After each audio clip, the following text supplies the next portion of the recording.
tagumpay si Kabady. Mga kabady ay hindi po sa pagmamayabang na mamunamulaklak yung kalamansi panay ang pakita ko sa inyo mga kabady. Hindi namin ini-expect mga kabady. Kami po ay hindi professional o hindi kami magaling pagdating sa kalamansi. Alam naman lahat ng mga kabady natin yan. Not bad para sa isang baguhan.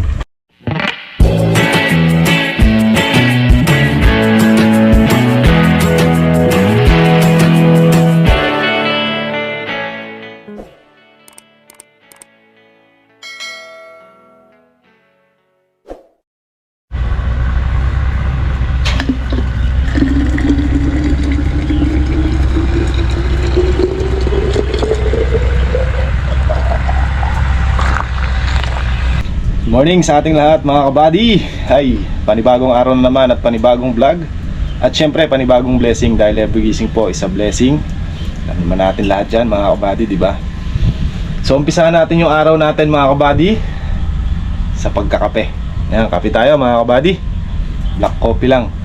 At ayaw ko yung may coffee mate.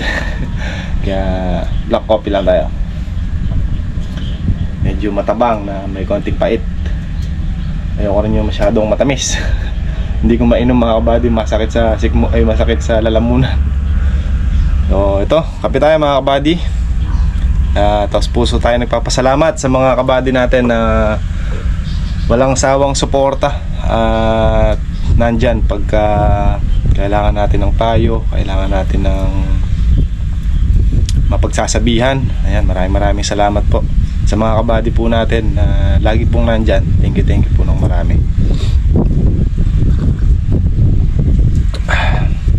Hinihintay ko lang mainin yung kanin natin mga kabady. Tapos pupunta na tayo doon sa dulo nang makapag-andar tayo ng solar.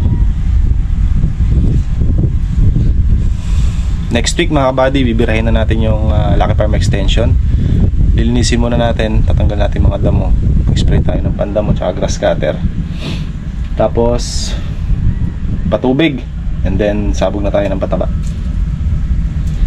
Alam niyo ba mga kabady na walang araw o walang gabi tayong hindi nagpapasalamat sa Panginoon? Dahil kung matatandaan nyo, nung sumabog tayo ng pataba dito, diba, tinangay ng agos mga kabady, tinangay ng baha. Pero yun nga, kaloob ng Panginoon mga kabady, ay binigyan pa rin niya tayo ng bulaklak na higit pa do sa inaasahan natin. Dahil ang in-expect ko nun mga kabady, konti lang kasi nga nabaliwala yung, although hindi masiguro nabaliwala, sa 100% mga sabihin natin kalahati, mga 50% lang yung tumalab dahil inabutan siya ng baha. Pero mamaya ikutin natin, pakikita ko sa inyo mga kabady. Ito po mga kabady ay hindi po sa pagmamayabang na mamunamulaklak yung kalamansi panay ang pakita ko sa inyo mga kabady. Hindi po.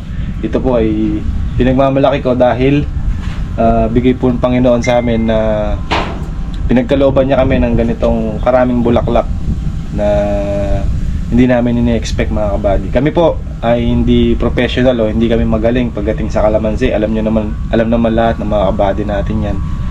Hindi tayo expert, nga. Kumbaga kung ano yung na-observe namin, yun lang din yung ina-apply namin mga kabady na diskarte. Medyo may konting alam din kahit pa paano. Gaya nga na sabi ko mga kabady, not bad para sa isang baguhan, diba? Subok lang na subok, diba? Ngayon, ito na yung ating pangalawang taon sa pagpapabunga. Awa ng Panginoon mga kabady, ito. At binigyan niya pa rin tayo kahit na dumaan tayo doon sa tawag dito, dumaan tayo dyan sa pagsubok na binahanga tayo. Kumbaga naging pumabor din yung pagkakabaha kahit papano dahil na-stress ng gusto yung kalamansi yung ilalim. Dahil yung mga ilalim mga kabady halos ngayon pa lang din naglalabas, pero yung nasa taas banda medyo tagtag na yung petals ng bulaklak at bunga na yung kapalit. Ngayon umahabol yung ilalim at namumulaklak sila ng panibago. Next week doon naman tayo sa kabila mga kabady, lilinisin muna natin. Ang schedule natin ngayon, magpatubig, mga kabady ng mga halaman natin. Pag nangyari ko yung ampalaya, patutubigan ko na to mga kabady, tabing kubo, para baka mamaya matagtag yung bunga dahil medyo tigang na yung lupa eh. Ito, painin na yung kanin natin at puntan tayo doon sa dulo. Hindi pa. Ito mga kabady, ngiting tagumpay. Ikot tayo sa kalamansi at tuloy tayo sa solar. Medyo makulimlim mga kabady, pero under naman yun kahit ganyan, kaso hindi ganun kalakas. Ting tagumpay si kabady. Ito sa estimate ko na to mga kabady, mas marami to kaysa nung sa nakaraan.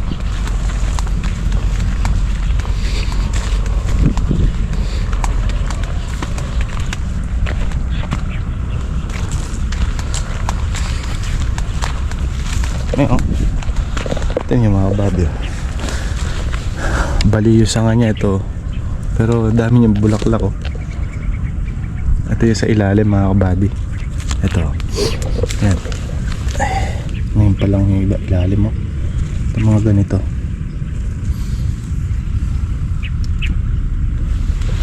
Iba talagang magbigay ng bulaklak pagka bata pa yung kalamansi. Ito yung mga bukas pa mga kabady, kita nyo yung puti-puting dahon, hanggang dyan yung tubig. Pa, nananokal ka yan. Maglakad ka. Maglakad ka.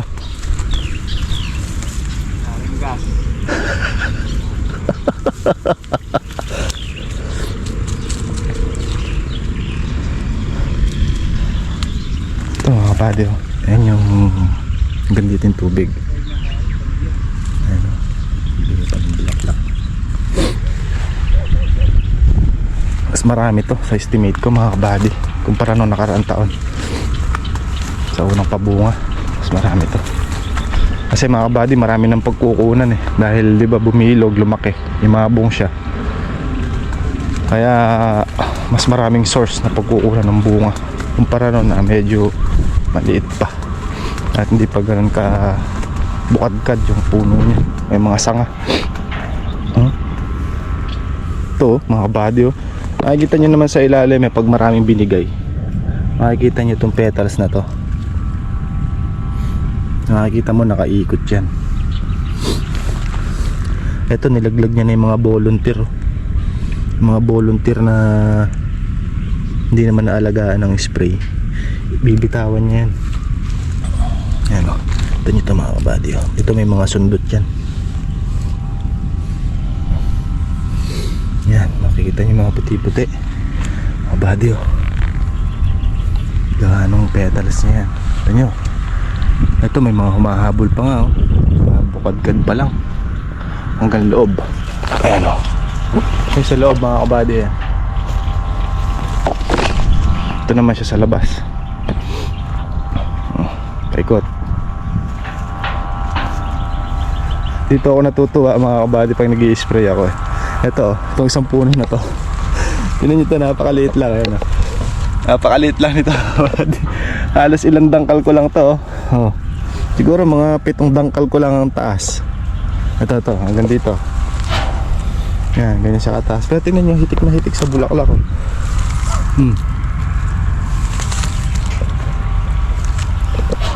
Diba? Bagyo. Nagkagkaroon ng mga bulaklak.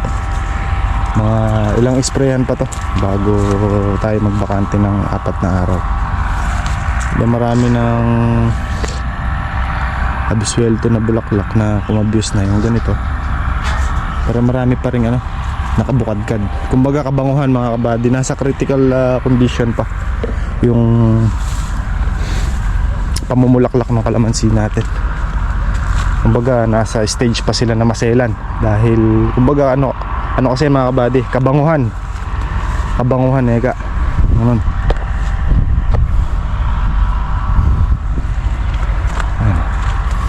Kabanguhan pa sila, kumbaga takaw, na-attract pa yung mga fruit fly dyan kasi nga mabango, so lapitin pa sila.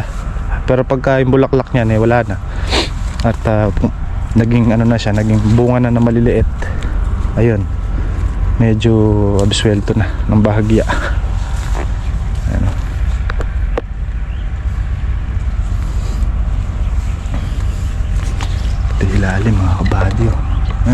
naghahabol-habol pa oh. Although basa pa naman to. Ang tuyo lang nito mga buddy yung ibabaw, pero ang ilalim niyan basa pa.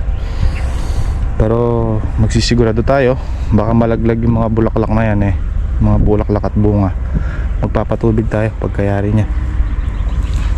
Pala ko sana stressin ko pa para masundutan pa ng isa pa. Kaya lang baka hindi umabot, maalanganin tayo. Yung kabila, ayan yung kabila mga kabady. Ito kasi daan yan, daan. Itong ano na to, daan yan, papunta doon, tsaka sa ilog. Tapos ayun yung kalamansi natin sa extension. Ready na yan, ready na yung kabila. Ano na lang, damo na lang ang kailangan nating tanggalin. Ayan, kabady.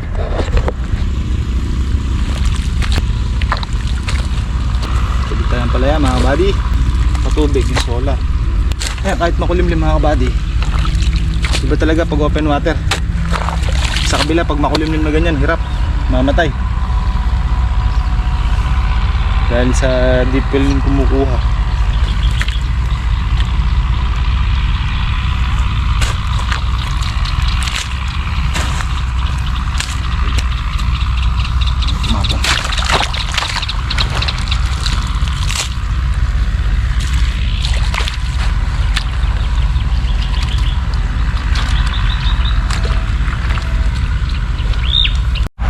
Yung mga buddy si Kaka nag-spray ng kanyang okra.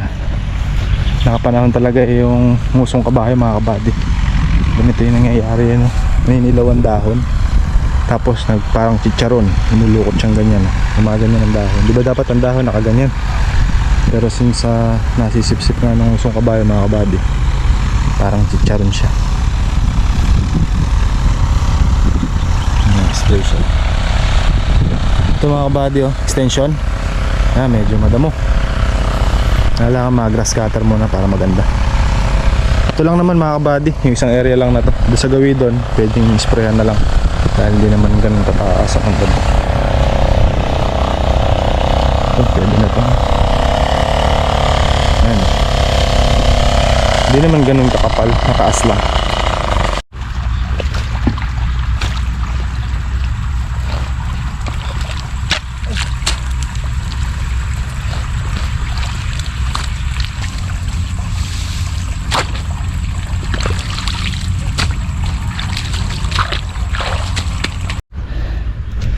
Mga kabady, nahati na natin yung ginagawa natin paligi. Mahirap po lang paligi mga kabady, o yung pinakadaan ng tubig. Pagka kasi wala nun, walang direksyon kung saan ang punta ng tubig, doon lang sa mababa tatapon lahat. Ngayon kaya may paligi para makokontrol natin kung saan natin gustong papuntahin yung tapon ng tubig.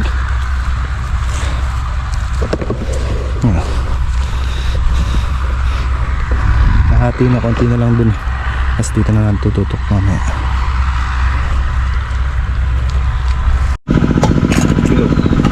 Dragon Ball. Kabali.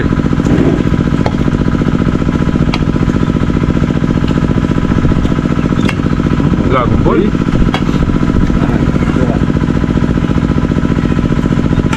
Tuyo mo na yung maharap ka ng sabaw. Yung kapalit din yung nabibili. Nakakapit mo.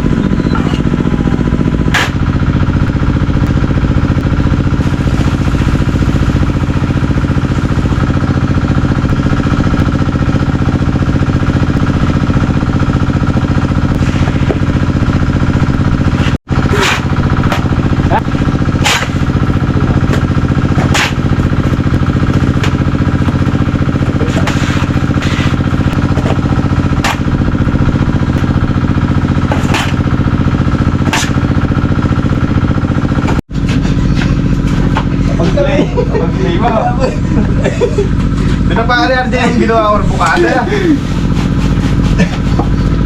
Ito yan.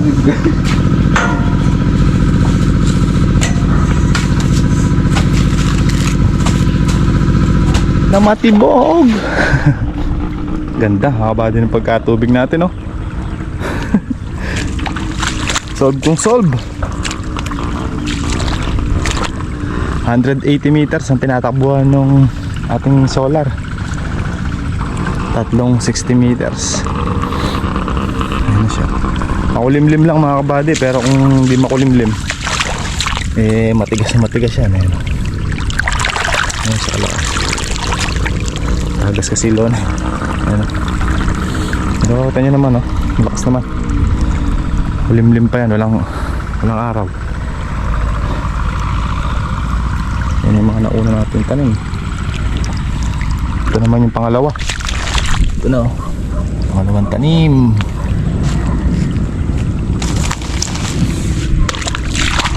Sut na.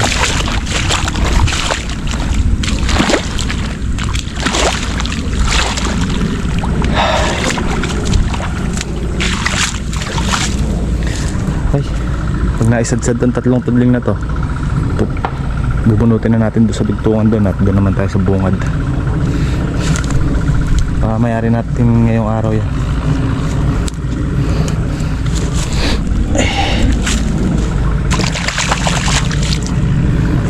Yung kabila, yung saksitawan natin mga kabady, tapos patapos na rin. Para bukas mayandar natin sa kalamansi. Ayan o, tigmak. Yan ang gusto naman pala yan mga kabady, hindi yung parang hilaw ang pagkakapatubig. Gusto niya pagka, lalo pag namumunga na siya, kailangan solve sa tubig.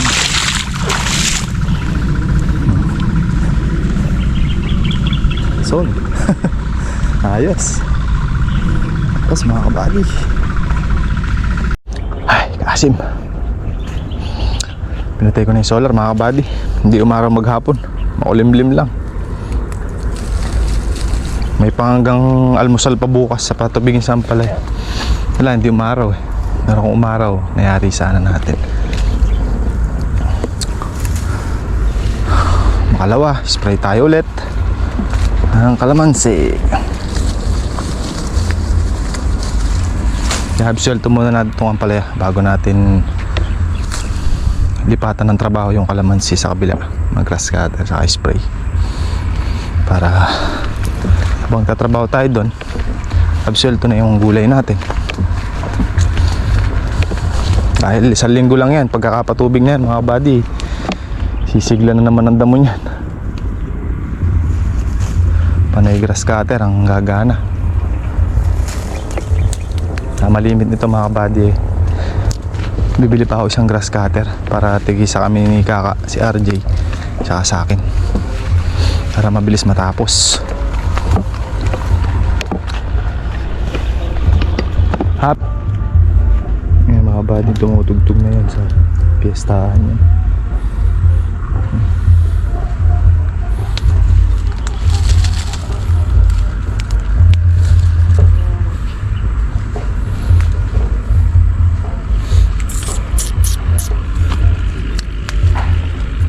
Yan o. Uy, buwan na siya. Ito.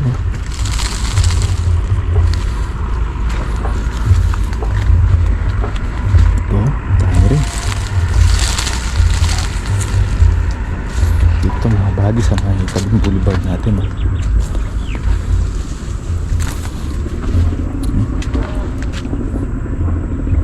Like the bartender. Isang pabayal at RJ. Napasilad yung malalaki na.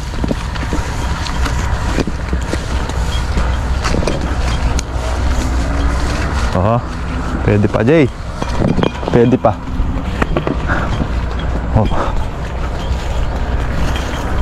Yan kabady, every gising patulis na Mayroon bilahin. Okay rin eh. OJ Hindi, lukot ah. siya lumupot. Wow, yes sir.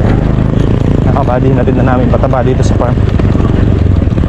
Yung pataba na yan ay pampalaki ng bunga ng kalamansi para pagka nasaresa na sila, nakaready na yung pataba nila. Ngayon 8 sako, tapos susundan na lang natin pagka mga gaholen naman sila. Pag pag sinlaki na ng saresa yung bunga nila o yung alateris mga kabady, a-applyan na natin yan. Ngayon pagka sinlaki naman ng holen or jolen, yun, pangalawang apply ng pampapalaki ng bunga. Tayo ng gamot sa tindahan pang gulay worth kulang 6,000 mga gamot na ano, pero kulang pa yun mga kabady.